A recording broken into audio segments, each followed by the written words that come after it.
Doctor জুবাইদার রহমানের কাছে একজন রিক্সা চালক, যে পুরান ঢাকায় রিক্সা চালায়, এই ধানের শীষটি জীবিত ওনাকে দেওয়ার ইচ্ছা পোষণ করেছিল। ধানের শীষটি আজকে 2-3 দিন এখানে থাকতে থাকতে নুয়ে পড়েছে। এই সংবাদ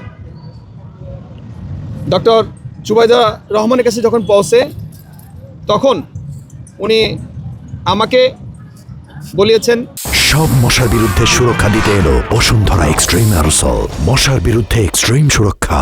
জানেন তো উনি একজন মানে মানুষ আর কি, উনি সামনে এত ভিড়ের মধ্যে হয়তো আসতে পারবে না, তাই আমাকে পাঠিয়েছেন ধানের শীষটি নিয়ে ওনাকে যেন এই যে 3-4 দিন এই শীতের মধ্যে কষ্ট করে এখানে বসে আছে, শুয়ে আছে, কখনো ওনাকে সসম্মানে যেন উনি বাড়ি ফিরে যেতে পারে, সেই জন্য যৎসামান্য হেল্প করেছি আমরা ওনাকে। এবং এই ধানের শীষটাই উনি ইচ্ছা পোষণ করেছিল আমাদের প্রিয় নেতার সহধর্মিণী ডক্টর জুবাইদার রহমানকে দেওয়ার জন্য।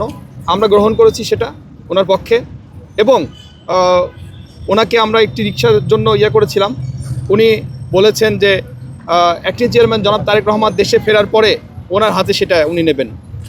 তা আমরা করেছি, ঠিক আছে, ওনার প্রায় ঠিক, এবং এইটা ওনার হাতে আমরা পৌঁছে দেব।